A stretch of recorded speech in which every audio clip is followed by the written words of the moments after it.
Welcome to Spinning Yarns, a series where I break down exactly how I created my manga Children of Thread from literally nothing to a book you can hold in your hands today. And get this, I can't draw, and you don't have to be able to either. Some of the greatest stories in manga are collaborative efforts. This isn't going to be some sanitized follow your dreams content. I'm showing you the real process, the mistakes, the dead ends, the moments I wanted to quit, the breakthroughs that kept me going, and by the end of this series, you'll know exactly what it takes to turn a random idea into a manga. But I wanted to take things a bit further. I'm going to show you how to do this by actually doing it myself in a new manga. What that means is with every lesson, I'm going to be implementing my findings so you can see it in actual use. Today, we're starting at the very beginning, the first spark of an idea and how I developed it into something worth pursuing. Let's dive in. Inspiration can come from many different places. Some authors do things like people watch, others study film and television. Heck, some writers find inspiration in the lives of their loved ones. So it's difficult for me to tell anyone where to look for inspiration, but I want you to know something about manga. It's what makes the medium so incredibly powerful to me. It's the fact that it can be about anything. And I know that it can be said for film and television, but with those you genuinely have to worry about things like marketability. And while you do have to consider those things in manga publishing, the subject matter of your manga isn't something that needs to be conventional in the slightest. In fact, being outlandish can often help your manga stand out with certain crowds. My go-to example when discussing this is the show Cells at Work. If you're unfamiliar, the show follows characters who are literally cells in the body. Blood cells, white blood cells, platelets, viruses are all characters within the story. If you've ever watched Osmosis Jones, you know how awesome an idea like this is on its face. But Cells at Work does this world setup, a little differently in that it also educates its audience about how the body works at the same time. I've heard of actual students using the show to pass tests. It's amazing. So if you think your idea is too out there for different mediums, I highly suggest looking at graphic novels and manga. When it comes to inspiration, I personally try to find time to swim. That's when my best ideas come to me for my short films. Try different things, watch different TV shows and movies, but make sure they're not all anime. I'm begging you. Most of the anime you're watching to try and be inspired by aren't even inspired by anime. Watch Oscar-winning films, read classic literature. I can always tell when an indie manga's only inspirations come from other anime because they write like it. Even original stories sound like fan fiction because all they've done is pull tropes from a handful of battle shonen. That said, Children of Thread didn't start as some grand vision. It started with me being frustrated with the current story structure in a lot of popular manga. I wanted to tell a story about a family, not one where we're constantly asking ourselves when the loving father or mother will meet their end. I didn't know what I wanted them to do in the story or what I wanted to tell with the story. I just knew I wanted it to be about a family through and through, from beginning to end. While its story is something I can't directly relate to others, its themes, characters, and structure are all inspired by other mediums. The fact that the story is balanced between three protagonists, well, that's from This Is Us. The fact that they use magic wands, despite them being sewing needles, comes from reading Harry Potter. The fact that Samuel is a detective and has a co-worker named Oliver Benson was inspired by Law & Order SVU. The fact that they break the law and still have to keep up their appearances, Nurse Jackie. You see what I mean? A combination of those mediums sounds insane, but together they make for something pretty awesome in my opinion. But I'm biased. Conceptualizing COT was a pretty fun process if I'm honest. There were so many things that didn't work that I spent a crazy amount of time polishing just to be disappointed with. So just know that it's okay and normal for your first idea to not be that great, and even for you to abandon it altogether. Some authors do characters first, then world, others do the opposite. For me, I prefer the former.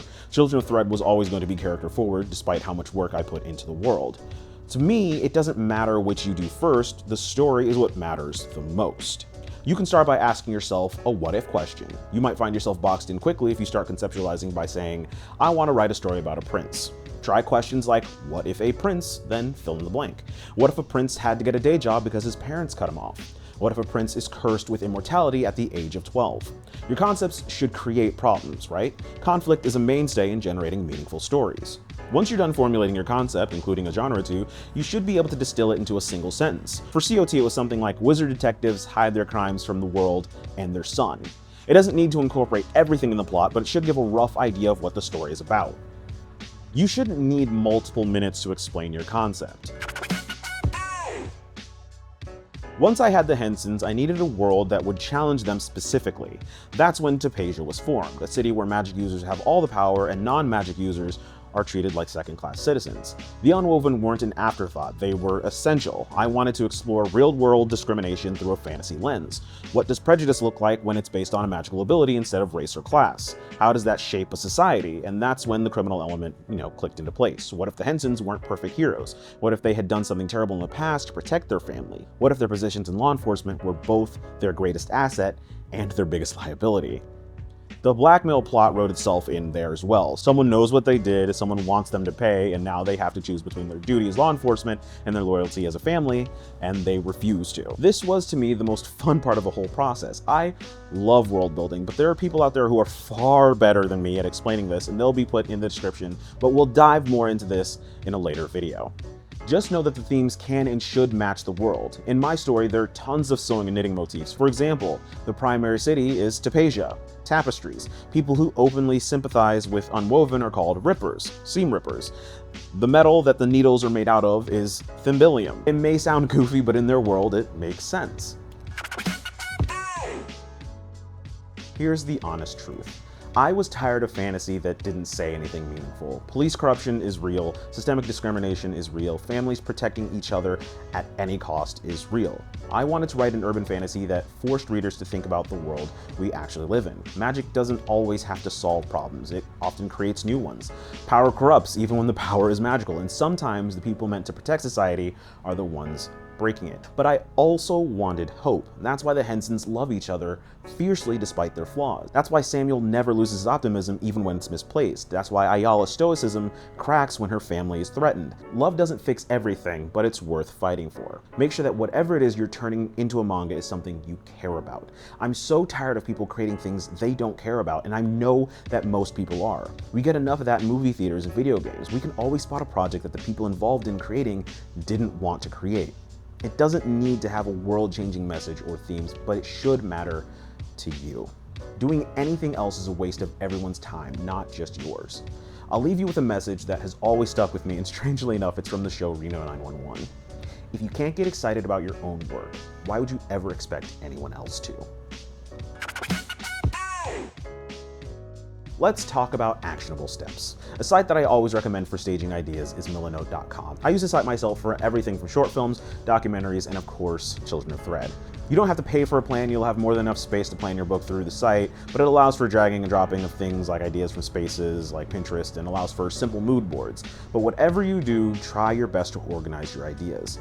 For our new manga, we're going to be maintaining the world of COT, but creating a standalone one-shot. I'm doing this for a few reasons. One, I don't want to upset my current readers by diverting too much from what I'm already working on. And two, it makes the development of these videos easier, but you'll still see everything done firsthand.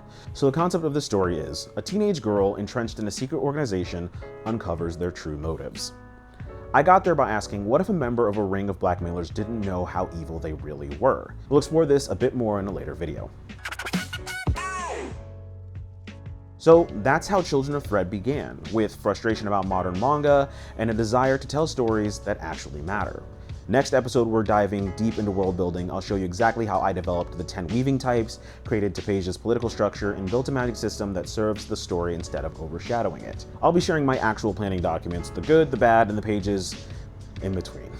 Listen, transparency is how we all get better at this. If you're working on your own manga or story, drop a comment about what stage you're at. I want to make sure this series actually helps people, not just entertains them. I also want to know if there are video subjects that you'd like me to cover. I may not be thinking of everything you want along the way, but I'll definitely try my best to answer your questions as we go along. Don't forget to subscribe if you want to see the complete journey from idea to published manga. Trust me, it gets way more complicated from here, but that's where the real learning happens. And if you're interested in reading my story, chapters 1 and 2 are available to read for free at simplestitch.co. There you can pre-order the whole book for my next shipment. See you next week, and we'll be building a world worthy of the Henson's chaos.